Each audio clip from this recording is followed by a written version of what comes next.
Hi, and thank you for coming to Three Waters, the blessings of the female Orishas and the water cycle. Thanks everybody for showing up. Jet's going to mellow out in a minute, I promise. So I would love for all of us to, oh heavens, so I apologize. For all of us to take a moment and arrive and take a deep breath.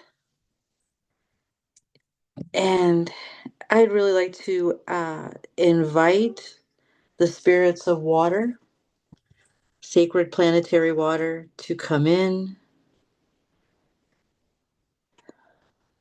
to keep us refreshed, to open us up to gnosis and the magic of the moment and understanding and compassion. Ashe. All right. So we're going to be covering a couple of disparate topics, but I'm hoping in the end it will all knit together very beautifully and seamlessly. Um, so I'd like to kick us off with the Yoruba proverb that no one is an enemy to water. Water is um, apart from being absolutely necessary to life and all the things that water does, um, water in the West African religious diaspora and in West African religion itself is a sacred mystery. It acts as a sacred element, one of those indivisible, irreducible.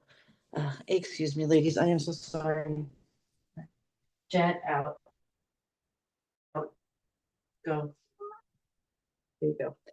Um, One of the irreducible um, uh, indivisible pieces of that make up the universe. Water is sacred in that it is absolutely one of the pillars of material reality and therefore also spiritual reality. Because everything that exhibits force physically has metaphysical um, analog. So water acts as both that sacred element that props up the universe and as the medium and matrix of an entire ecology of a vast array of waterborne, water adjacent spirits. This is if if the much as the planet is sentient, this is the water part of the body of the planet, planetary water embodied as a divine intelligence. It much like water itself, which is this planetary collective. There are local emanations here and there of different sizes, ranging from the entirety of the ocean to lakes, creeks, puddles, ponds, glass of water. All of it is water. All of it can come together. All of it can be broken down into little local representations. Um, these water spirits both inhabit and draw their material form and behavior from water. So they're in the water, they're part of the water, they behave like water.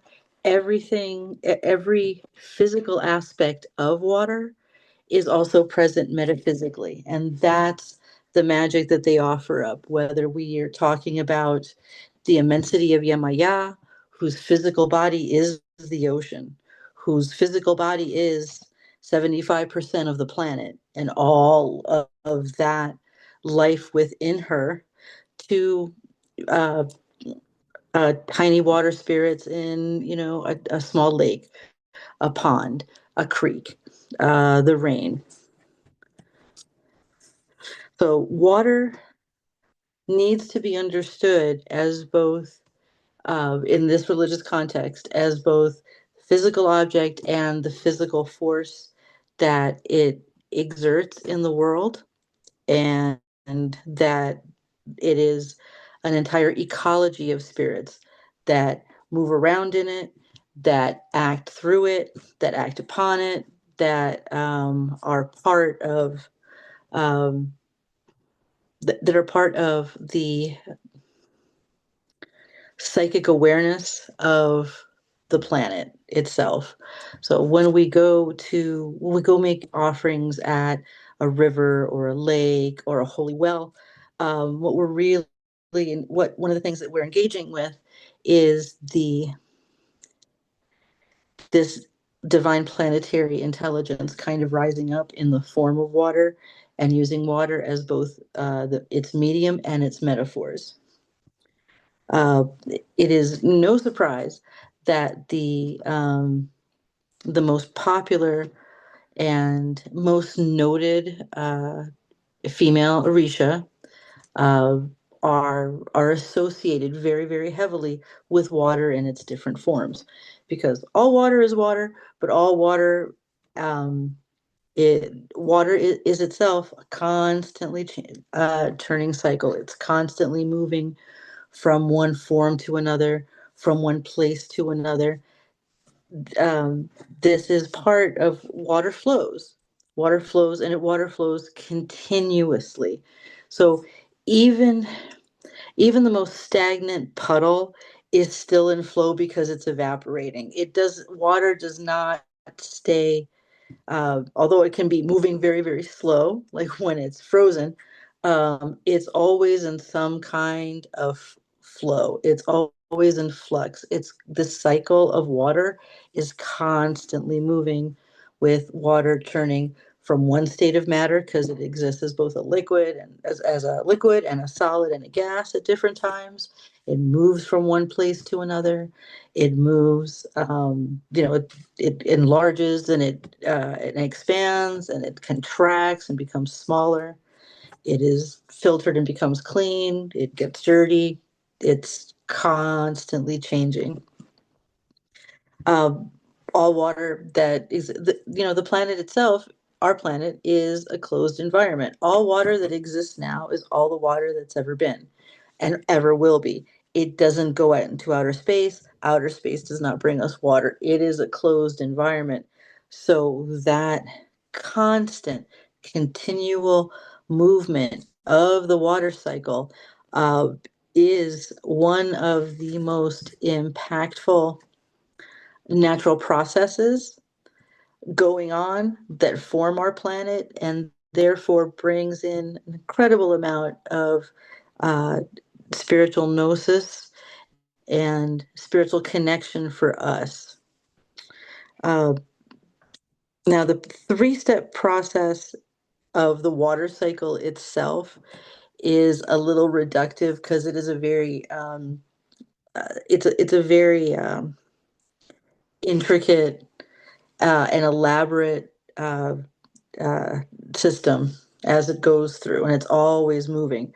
But what we all learned in grade school, the three-step process of evaporation, condensation, and precipitation, we were all tested on it at one point, I'm sure, um, is a good place for us to start. It's difficult to know where to break in because, like I said, it's a constant cycle. Um, but it describes a system that is constantly, constantly in flow. Uh, Water is constantly condensing, one little drop becoming three little drops, coming together, um, coming together, converging, expanding, becoming larger, and then releasing itself and diffusing. Um, the One way that this happens is, like, there's the constant evaporation, especially off of the ocean. Water is constantly evaporate. Water on on the surface of the earth is constantly evaporating into the air. It is attaching itself to particulate matter in the atmosphere. When all of that water that's attaching condenses and gets heavier and expands, it releases through precipitation, whether it's rain or snow or hail. We constantly have this rising up in its refined form, condensing, becoming bigger and um, becoming bigger and heavier, and more electrically charged, and then diffusing itself out, whether it's in a gentle rain or violent thunderstorm. It diffuses back out, back onto the land, constantly, back into the land and onto the sea, constantly moving. The cycle is constantly moving. So the cycle itself is constantly happening, and it has been very easy to relate the cycles of this process to the Western occult thought form of the maiden mother crone triad in Western occulticism. There's a gathering of a strength. There is a release. There is a taking in, gathering strength, and a release. So that can be easily associated with that maiden mother crone archetype. Um, Although the three Orisha that we are talking about uh, get a lot of attention, and they can be associated with these different um, forms of water and manifest and embodiments of water. Uh, to say that they are a triple goddess, as we understand it, is is not correct. So let's not do that. And I fell prey to this long ago. It's the Western occult mind likes to put things in categories, right? And because of aspects of the way they are, the archetypal energies that they embody. Oh, goddess of love, Yemaya, the mother of the world. Oh yeah, who brings down, who rules the cemetery, who can bring down like fearsome change. It is very easy and appealing to the occult mind to be like, this is where they plug in, and makes a lot of sense. But the concept of Mother Maiden Crone is not native to West Africa. This is not, it's to quote my own padrino, it's not a thing. It's just not a thing. So do not come away from today thinking that, like, okay, so they form a, a triple goddess in that sense, because it's really like that's us applying um, uh, an outside um, non-native uh, concept to something that's already fairly well thought out. So while it is appealing, and I fell prey to it for a long time, uh, it's more as if the constant flux and flow of that water cycle is acting between the three of them, um, and within themselves, because in with each of these orisha, um, they're, like I said, very heavily associated with water, and those processes of gathering together, of rising and gaining strength, of diffusing out, and there being blessing and change and gnosis at each point is more to the point. And so we'll start discussing the Orisha themselves with Ochun. It's my favorite place to start. So Ochun um, embodies all fresh water, all planetary fresh water. She's most heavily associated with rivers, uh, but waterfalls, wells and springs, all planetary water that's fresh and potable and on marshes, all of it that's on the surface of the planet, that's Ochun. So how does Ochun's ashe, how does her energy embody itself in the energy of the river? The river and all fresh water obviously is what's most necessary to sustain life. And Ochun herself is necessary to sustain life. The blessings of, her blessings of healing are communicated in the Odu, where doctors fail. Ochun heals with clear water and doesn't charge the father. Um, Communicating her ability, her infinite ability to heal and generate and feed and take care of uh, life, to take care of human life, to take care of the planet as part of her wheelhouse, as part of her ashe, as part of her sacred gift to the world. Uh, Things that are associated with Ochun and associated with rivers. All great civilizations sprung up on the banks of a river because it provided all the things that it provided. Also provided a much safer form of transport than getting on the ocean.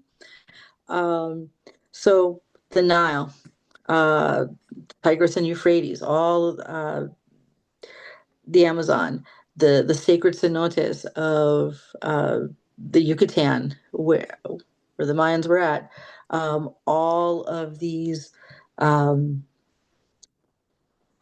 deposits of fresh water and what they allowed how they allowed people to flourish, how they allowed people to trade, which brings in wealth, which is another aspect of Ochun. So all of these blessings of generativity, of connection, of connecting people, of people being connected along a river, of the dissemination of ideas, of this building up of treasure, and then diffusing it throughout populations. This is all part of Ochun. This is all very emblematic of her generative abilities and the kind of um, cultural cultural diffusion and culture and creative growth and the development of wealth that her, connecting people, connecting ideas. This is all the kind of thing that she does. This is her ache, to be generative, to be creative, to make lives better, and to help the human beings have tools and gifts and treasures to help them not only survive but thrive. This is how she like builds things up and diffuses it out. The life of a river itself goes through that life cycle that I was talking about. A river at its source, at its headwaters, is small. It's moving quickly. It's not very oxygenated, so there's not a lot of life in it. Water is really clear because there's not a whole lot of plants or animals. As it goes downhill, it will pick up nutrients, silt, um, animals. It will get larger. It will overrun its banks. It will start to carry more and more life and more nutrients as it gets closer and closer to its ultimate destination, which is the ocean. And where is the most fertile part of its journey is right at the end, the delta, where it just flows right out, where it diffuses all of that treasure that it has built up, all of this that it has picked up and condensed. It precipitates it out into the delta and into the ocean. Now, the ocean is Yemaya. And, West African mythology always is happening on three levels. So when we say Yemaya, we literally mean the physical body of the ocean. That is Yemaya. You can go down to the beach and see her. There she is. That's her body. Um, and it is doing what, it's not a metaphor that life came out of the ocean originally. So her role as this planetary mother that births life up onto the land, um, is, it's something that we know. Um, she is she is that largest condensation of water, but she's also evaporating constantly. She's the weather maker. Her tides and flows are happening on macro levels. And as she is affected, it affects the weather patterns all over the planet. It affects um, uh, fertility of our estuaries. Um, Yemaya is Yemaya is where ultimately everything comes. Like everything goes to the ocean. She takes everything in, but she also gives it back. So uh, the things like the garbage patch in the Pacific. I mean, that is like nothing goes away forever. It goes somewhere, and she's there to say like I can take a lot, but there's a balance that has to be met. Um, Yemaya in her function as this planetary mother, um, just being generative, uh, just constantly flowing out all of these um, lot of blessings of good health, of long life, of peace within our families. These are all things that we can um, uh, ask the Orisha for. Um, we can ask her to like flow all of these wonderful things in our lives. Uh, but there's always this balance piece of, mother is pretty close to infinite, but there's an accountability that that we need to be aware of. We need to be doing our part as well. So again, she's condensing all this water condensing in the ocean, lots of rising up through evaporation, lots of creating clouds, and kicking off uh, planetary weather. So Yemaya acts as the weather maker. Oya is actually the weather. Although she is more frequently associated with, with wind and lightning, in her most potent form, she is the hurricane. So, the rain is in there, and rain can be that, wind and rain can be that gentle little sprinkle that feeds the crops, a nice little breeze that, blows the smog away, or it can be a tornado, or it can be hail and electrical storms and hurricanes. And although the hurricane is very much an air event, most people die in hurricanes due to drowning. So the power of water is really, really agitated. Water in this case, its most destructive form. Um, is part of the spectrum of Oya's Ache as she manifests everywhere from that like gentle, gentle wet breeze off the sea to something really, really, really destructive. That explosive weather, a lot of precipitation, pushing out, uh, causing change. And uh, this is really Oya's Ache is her how she is witness and embodiment of change and of necessary change. Again, that water cycle is all about change. Water is constantly moving. It's constantly changing form. It's constantly changing provenance. It's joining in the large collective. It's evaporating into, refined particles, constant movement, much like our lives. And this is the ashe and the comfort that Oya comes to bring to us is that there can be peace, much like the eye of the hurricane. There can be peace in that change. There can be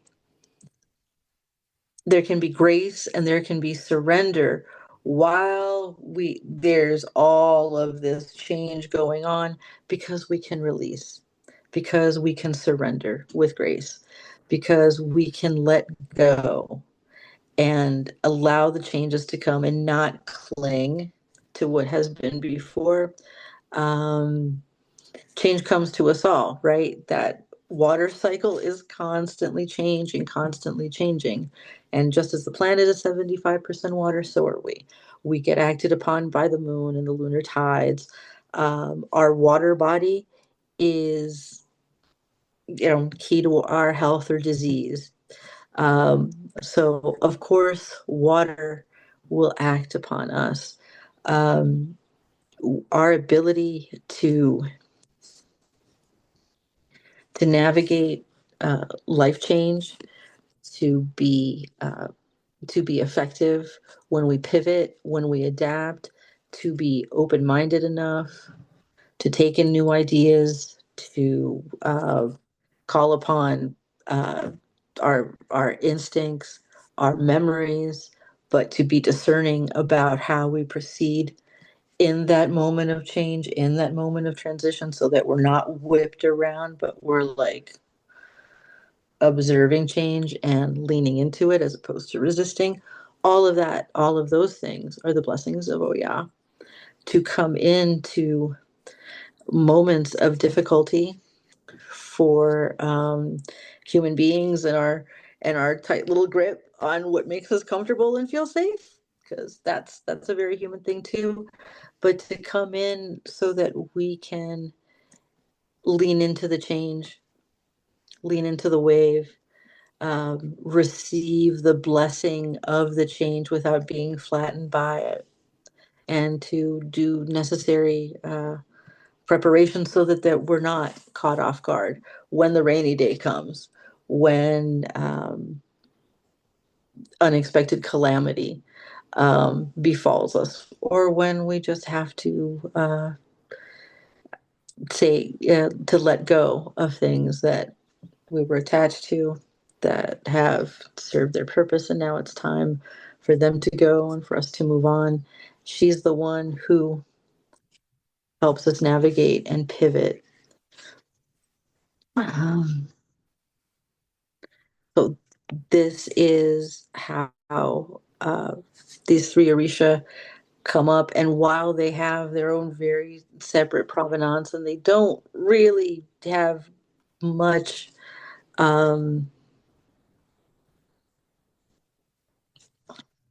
they don't have so much impact on each other's purview. All of them provide for us a great deal of ashe, of blessing, of good example, of places to plug into our lives with compassion and with intent, to maximize our safety, to care for the people that we love, to steer our culture in the right direction by uh, tapping into these forces that are available and want to be put to good use and to um, want to be utilized to make the world better for us and to allow us to make the world better for each other and for all the things that we're sharing the planet with through our understanding and compassion and our action. Um, so that's what I've got. Are there any questions? Oh, thank you, Lenny. Thank you so much. Let me peek into the chat. I see a little blue heart. Um, and appreciation for you. Hearts. And Sure. I'm going to stop our recording now.